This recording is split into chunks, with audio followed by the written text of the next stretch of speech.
Hola, ¿qué tal, estimados estudiantes de planeación y estrategias de enseñanza? En este momento les voy a presentar lo que es un video explicando el material que están viendo en pantalla, que está disponible también en la carpeta de Drive como siempre, pero no está de más lo que es la explicación propiamente dicha de los elementos que se hallan en ella. Este tema también particularmente es importante para lo que es el avance de su secuencia didáctica, particularmente porque ahora ya vamos a empezar a centrarnos a lo que es determinar los productos de aprendizaje de cada una de sus unidades. Al menos en el paso en el que vamos, serían que determinando este punto que aquí remarcado, o sea, lo que es qué implica lo que son los productos y las unidades de aprendizaje y cómo es que se ponderan según su naturaleza. Algo que es importante en lo que es en un esquema de educación por competencias, y particularmente las evidencias que se generan de determinadas estrategias de enseñanza-aprendizaje, son los siguientes. Particularmente, y eso es muy importante, es que todo producto de aprendizaje evidentemente tiene un objetivo educativo preconcebido, es decir, se ciñe a lograr los objetivos o competencias específicas, tanto del tema que se esté tratando como también lo que es de la competencia específica del curso del taller, y si nos vamos más arriba, lo que es propiamente si hay áreas de conocimiento definidas o bien particularmente los perfiles de egreso que se persiguen en un determinado nivel, ese nivel académico. Por tanto, también, o sea, esos elementos hay que tomarlos en cuenta al momento de plantear un producto de aprendizaje. Particularmente también está lo que es lo que se denomina un estado inicial y uno final, es decir, lo que son eh, tanto evidencias como comportamientos que el estudiante que se observa en el estudiante previo a hacer o entregar dicha evidencia, como también al después de hacerlo. En la etapa inicial es importante o involucra más bien lo que son las nociones previas que tienen sobre dicha tarea. Es decir, si nuestro producto de aprendizaje, por ejemplo, fuese un resumen, si de alguna lectura hecha de alguna lectura indicada durante sesión de clase, se supone que al menos como nociones el estudiante debe saber, pues, al menos escribir enunciados con la estructura básica. Puede ser que sepa cuestiones básicas de puntuación, redacción, ortografía y cierto orden lógico en lo que se escribe. O bien, por ejemplo, otros textos. Antes de elaborar un resumen, al menos, por ejemplo, poder sepa hacer una descripción. Digamos, esos son nociones previas que tiene o sea, que puede tener un estudiante previo a a entregar un producto o evidencia de aprendizaje. Y también, por ejemplo, cuando lo que nos interesa es que el estudiante elabore un resumen, por ejemplo, como tarea o como producto final de una unidad, puede ser que en sesión de clase nosotros le enseñemos cómo hacer un pequeño resumen de algo que ya haya visto. Puede ser de un video, puede ser de un texto pequeño, ¿sí? A menos que lo ejercite, y para que esto le sirva de base para elaborar ya por su cuenta la tarea. Y lo que es la parte final del producto, es decir, que se supone que ya una vez que se elabora, pues el estudiante ya tiene que haber demostrado que la competencia que se persigue o bien lo que se pretende lograr en lo que se le encarga, obviamente se manifieste. Retomando, si el ejemplo, por ejemplo, es hacer el resumen de una lectura, se tiene que observar que lo que es el alcance de los ejercicios previos que se han hecho, de las habilidades previas que tiene el estudiante en esta asignatura o en este taller, y cómo es que si es que han funcionado, si es que se han perfeccionado, o en contraste, si es que existen, digamos, errores, o existen, digamos, alguna concepción equivocada sobre lo que se tiene que hacer. Entonces, sí se tienen que distinguir entre esos elementos iniciales y los elementos finales. Finalmente, lo que es eh, todo producto de aprendizaje tiene pautas que seguir, y obviamente que las cuales que son las que orientan su resolución. Lo que nosotros solamente se definimos como lo que son las instrucciones que nosotros dejamos, los requisitos que se piden, como también los constructos. Los constructos son lo que yo voy a evaluar dentro de un producto. Esto básicamente tiene que ver con la evaluación y se hace manifiesto en lo que son ya propiamente en los instrumentos diseñados, pero eso lo veremos un poco más adelante. Entonces, estos son los tres elementos principales que implica lo que es un producto de aprendizaje o lo que implica su naturaleza. Ahora, hay factores que se tienen que tomar en cuenta para lo que es la resolución del producto de aprendizaje. También le podemos llamar tarea o le podemos llamar evidencia. Básicamente son tres. Lo que es la interpretación de la demanda de la tarea, es decir, lo que nosotros queremos que se haga a fin de cuentas, las habilidades cognitivas y los conocimientos que van a involucrar o que se tienen que observar en la tarea, y por último lo que es la complejidad de esta y también la importancia de la experiencia previa. Con respecto al primer factor, o sea que es la interpretación de la demanda, aquí sí es importante señalar lo siguiente. De hecho, y eso también debe servir como reflexión para tanto ustedes como estudiantes como también como docentes. Básicamente también es un mea culpa, por ejemplo, en mi caso particular. Es importante que cuando ustedes dejen o establezcan un producto de aprendizaje, sus estudiantes tienen que identificar y les tiene que quedar claro qué es lo que pide la asignación. ¿Por qué? Porque de esto parte, pues obviamente la resolución. Si nosotros como docentes no señalamos adecuadamente qué es lo que queremos, entonces también no podemos esperar que el estudiante haga lo mismo.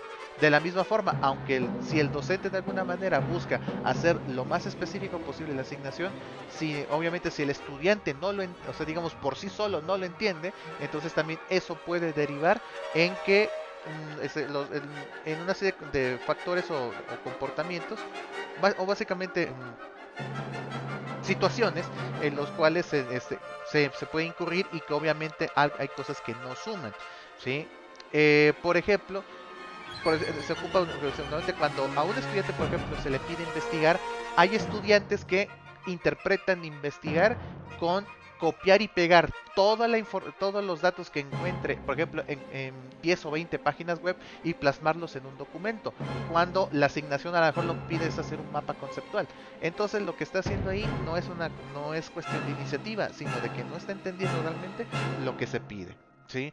Por ejemplo, también eso puede señalarse de que si ustedes piden, digamos, una asignación en una herramienta específica y el estudiante lo entrega de otra forma, aunque si bien a lo mejor la cuestión del producto puede ser lo mismo, puede ser relevante para el trabajo de ustedes como docentes que lo experimente en dicha herramienta. Entonces, el hecho de hacerlo en otra, entonces eso también implica que no se siguen instrucciones.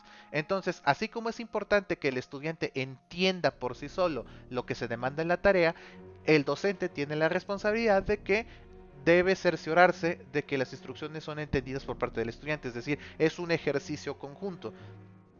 Eso se hace, por ejemplo, con digamos, desde lo clásico que hacemos los docentes cuando decimos alguna pregunta con esta actividad, todo bien hasta aquí, dudas, etcétera, ¿no? Entonces, eso, digamos, es una forma de cerciorarse, que a veces, normalmente a veces no funciona, pero eso ya dependiendo la experiencia que se tenga. Entonces, aquí es recomendable de que también al momento de encargar una asignación, sí es importante también hacer el desglose, se requiere esto otro, de esta forma y así sucesivamente.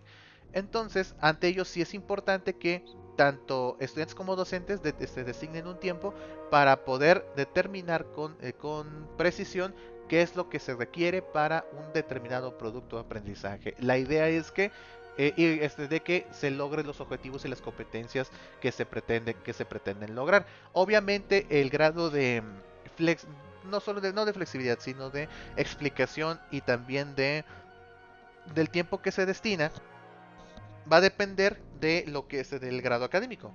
No es lo mismo explicar una tarea, por ejemplo, para un estudiante de primaria, que para uno de secundaria, que para uno de preparatoria o que uno de nivel superior. Obviamente las indicaciones se van dando de distintas formas y también se van dando ciertos requisitos y demás. Obviamente eso depende del nivel. Pero en esencia, esto es lo que se tiene que cubrir al momento de determinar una tarea. Sobre el siguiente factor están lo que son las habilidades cognitivas y los tipos de conocimiento implicados. Vamos a ver las primeras. Al hablar de habilidades cognitivas, normalmente en una asignación o en un proyecto de aprendizaje, lo que normalmente se solicita es emplear aquellas habilidades cognitivas relacionadas con lo que es el tratamiento de la información. Y dependiendo también de lo que nosotros solicitemos en dicha tarea, es como crece la complejidad. Por ejemplo, habilidades cognitivas asociadas a esto están lo que es la adquisición de información, su interpretación, el análisis de la misma, y también de ello se pueden partir inferencias o bien deducciones, lo que es la comprensión y organización conceptual de la información que se busca, y por último lo que es la comunicación de la información. Normalmente en una tarea sería, por ejemplo, vamos a marcarlo aquí, con esto, ahí está. Al hablar de adquisiciones, cuando nosotros solicitamos investigar en alguna fuente, puede ser en páginas de internet, puede ser en libros o en alguna otra fuente. La interpretación tiene que ver con juzgar, sobre todo juzgar si es que lo que estamos buscando pues, obviamente es confiable, si no lo es, si tiene valor, si no lo es, y si está completa, si no lo es. Y también otros elementos reflexivos, pero al menos en cuanto a búsqueda, tiene que ver con esto con esto de interpretación. El análisis de información implica, valorar propiamente las fuentes, ¿sí? Y también de ahí rescatar lo que son propiamente conceptos. Es decir, tenemos un texto, ahora vamos a separarlo, ¿sí? Para encontrar ideas principales, ideas secundarias, conceptos particulares, etcétera, ¿no? O las relaciones que existen entre sí.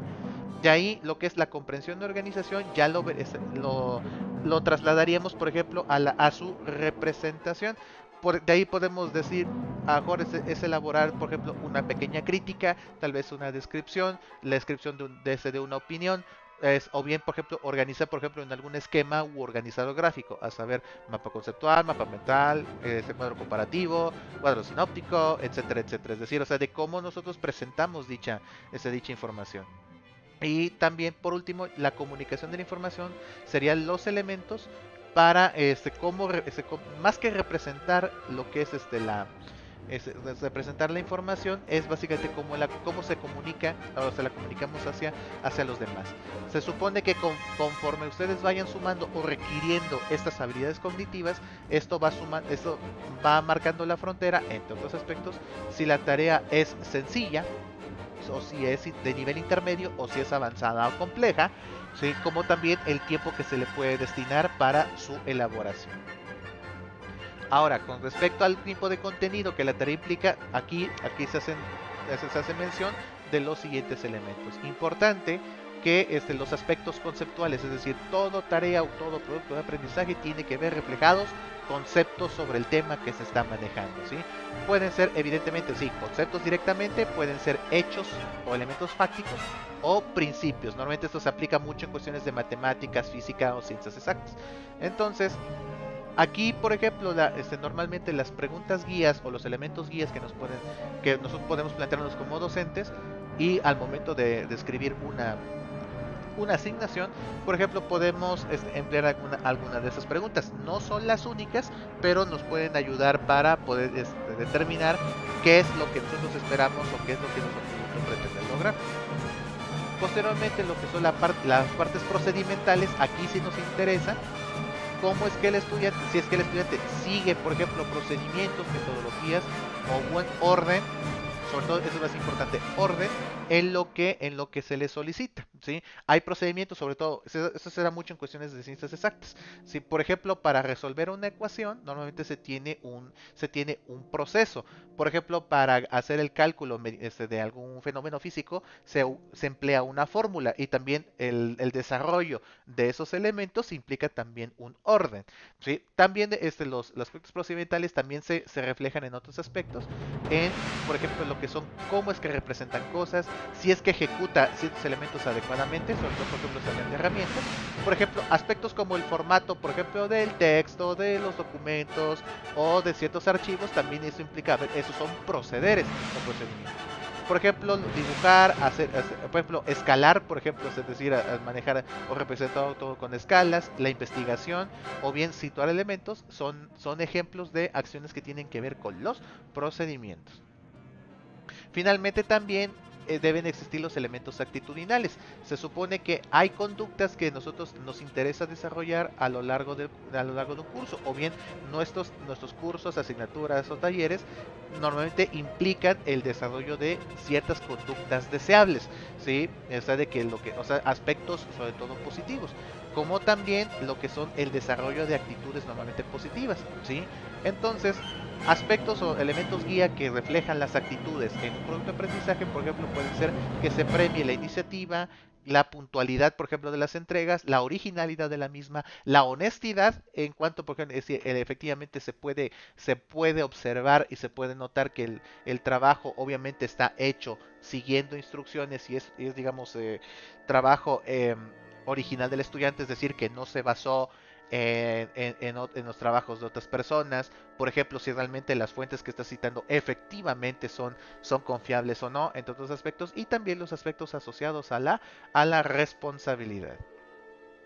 Entonces, aquí básicamente estos son los elementos importantes a tomar en cuenta en cuanto a contenidos. Finalmente, lo que es implica también la tarea, también debemos nosotros de verificar lo que es el grado de complejidad. Es decir, se supone que dependiendo del número de procedimientos que requiere una tarea, las habilidades cognitivas que se traten y también, entre otros aspectos, es lo que nos va a dar si la tarea es compleja o no lo es. Y también qué tiempo le llevaría al estudiante realizarlo. Y también, dependiendo la modalidad, si va a ser individual o va a ser colectiva, a saber si lo hacen parejas, en equipos de tres o dependiendo del número, eso también le tiene que sumar complejidad propiamente a la tarea. Entonces, sí es importante tomar en cuenta esto, sobre todo porque de él se determina el tiempo que el estudiante le tiene que destinar para lo que es la realización de la tarea. Suponiendo el caso, por ejemplo, si un docente les solicita elaborar el ensayo sobre, digamos, un acontecimiento histórico y cómo influye en la educación, pero, digamos, o sea, el producto puede ser correcto.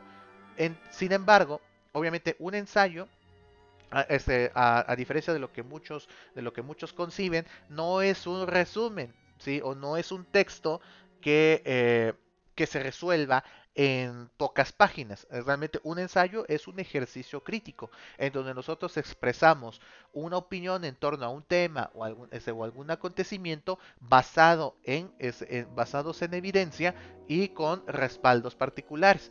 Sí, o sea, realmente es un ejercicio completo. Este es un ejercicio completo que obviamente implica cierta complejidad. Ahora, si un docente les pide este ensayo, por ejemplo, de un día para otro, ¿sí? Y por ejemplo, de un día para otro, a lo mejor les avisó por la tarde-noche y la entrega es a las 8 de la mañana, por decir algo, entonces ahí el tiempo no está medido. Es decir, básicamente se tiende más a ser una ocurrencia, ¿sí?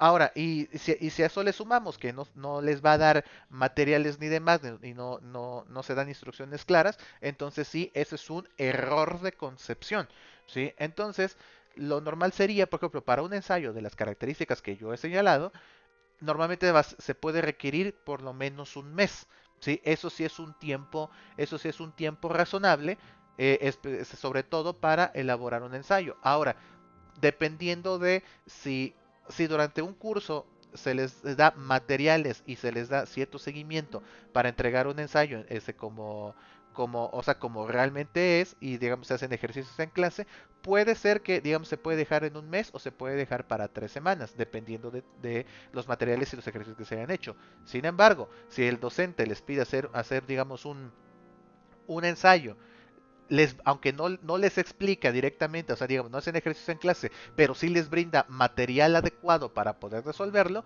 entonces sí puede ser un mes o tal vez mes y medio para resolverlo, ¿sí? Va a depender mucho también del formato de curso y también la escolaridad o el grado que se esté trabajando, pero aquí la idea, dependiendo de los contenidos, las habilidades cognitivas que se traten y también si se van a emplear herramientas y demás, entonces es como se valora el tiempo que se le dedica. Y finalmente lo que es la familiaridad con lo que es con lo que se tiene o lo que tiene el estudiante para resolver una tarea, ¿sí? Aquí sobre todo hay que tomar en cuenta el nivel de experiencia que tiene un estudiante sobre la tarea que se le pide.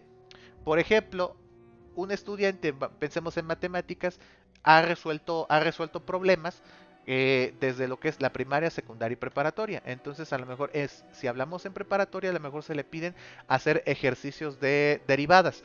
Obviamente, lo que es las derivadas, obviamente es un tema de cálculo y obviamente tiene elementos previos, es decir, lo que es la aritmética, lo que es el álgebra y por último lo que es el cálculo. Es así, digamos, está en escalada y entonces, si bien en preparatoria se le enseña cómo es que se resuelve una derivada, cómo es el procedimiento, todos los aspectos que tienen que ver con aritmética, con las operaciones básicas y sus complementarias, como también, digamos, los procesos también que involucran lo que son despejes o también, digamos, factorización, entre otras cosas, obviamente eso tiene que servir para poder resolver la tarea. ¿Sí? También, por ejemplo, si a ustedes les piden elaborar un cuadro sinóptico, esos a lo mejor los enseñan a hacer desde la primaria, pero los requisitos de formato y también de profundidad, de redacción y demás, se tienen que ver reflejados en niveles, o sea, en niveles superiores. Entonces, sí es importante que se tomen en cuenta los conocimientos previos que se solicitan para una actividad, las concepciones propias que se tienen sobre una determinada tarea, es decir, lo que el estudiante no más que considere, sino lo que sabe por cuenta propia sobre un determinado producto. ¿Sí? No, por ejemplo, a lo mejor al hablar, por ejemplo, de una maqueta, todos tienen más o menos una idea de que es una maqueta. Pero a lo mejor un estudiante a lo mejor siempre hizo las maquetas con cartón, o otro lo hizo siempre con papel cascarón, muchos lo hicieron siempre con madera. Entonces, a lo mejor puede ser que a lo mejor se solicita un elemento previo, entonces sí también considerar a ver qué materiales se pueden ocupar, qué colores se pueden emplear, etcétera, etcétera. Sí, o sea, de qué se concibe como el producto que están solicitando, ¿sí? Y también los hábitos o técnicas adquiridos de manera previa, ¿sí? Esto, por ejemplo, tiene que ver mucho con, eh, con también, por ejemplo, cómo es que los estudiantes han resuelto determinados problemas. Sí, y a veces, y esto, por ejemplo, esto me lo comentaron ahorita el grupo del escolarizado, por ejemplo, de que hay docentes que, sobre todo en niveles, por ejemplo, sobre todo primaria, secundaria, prepa, aunque también a nivel posgrado a lo mejor no es raro encontrarse comportamientos, donde eh, si un estudiante resuelve un problema de una forma alternativa o diferente a como el docente lo plantea, pero llega al mismo resultado, hay docentes que se molestan o incluso regañan o castigan a los estudiantes, por ejemplo, por ocupar procedimientos diferentes a los que él considera correctos. ¿Sí? Entonces, sí se puede encontrar ese comportamiento, sin embargo, desde un punto de vista objetivo, hay que valorar lo que es propiamente la tarea. Si lo que nos interesa a fin de cuentas es el resultado, entonces los procedimientos para llegar a él, digamos, o sea, pueden ser diferentes, ¿sí? Siempre y cuando obviamente se justifiquen o lleguen a un resultado correcto. Eso se da, por ejemplo, mucho en cuestiones de exactas, ¿sí? Donde a veces sí hay un solo resultado y ya, no hay otra forma de interpretarlo, ¿sí? Hay, por ejemplo, procedimientos que a lo mejor requieren forzosamente un orden, porque si no, entonces se logran cosas diferentes o se puede provocar algún accidente, un resultado no deseado. Por ejemplo, se me ocurre de rápido algún experimento de química. Algún experimento de química necesita forzosamente seguir una serie de pasos establecidos y se tienen que seguir ciertas cantidades exactas porque de otra forma se pueden provocar algún accidente o algún compuesto que no corresponda. No obstante, para aquellas actividades, por ejemplo, que tengan que ver con reflexión, con representaciones, con interpretaciones, entonces sí se pueden dar elementos diferentes. Entonces, sí es importante que, independientemente de todo lo que hemos señalado aquí, sí es importante de que averiguar las concepciones que tiene un estudiante sobre ciertas cosas y también sus hábitos o técnicas. Sí es importante de que hay que proponer soluciones alternativas. O sea, la idea es ayudar al estudiante para resolver el problema que se le ha pedido que resuelva, pero que no se sienta ni menospreciado y que también con las herramientas que tiene a la mano, sí pueda resolver y desempeñarse adecuadamente. básicamente esos son los tres puntos son los factores que tienen que ver para lo que es el planteamiento de un producto de aprendizaje. En otro video les voy a dejar lo que cómo se plantean estos elementos usando las habilidades cognitivas que vimos en este momento, los aspectos conceptuales, procedimentales y actitudinales, o sea, de cómo es que, en dónde se reflejan, y también usando lo que es la taxonomía de Bloom, cómo podemos determinar o bien básicamente redactar las instrucciones y los requisitos para un determinado producto de aprendizaje. Sin más por el momento, eso sería todo. Les agradezco su atención y que tengan una excelente noche.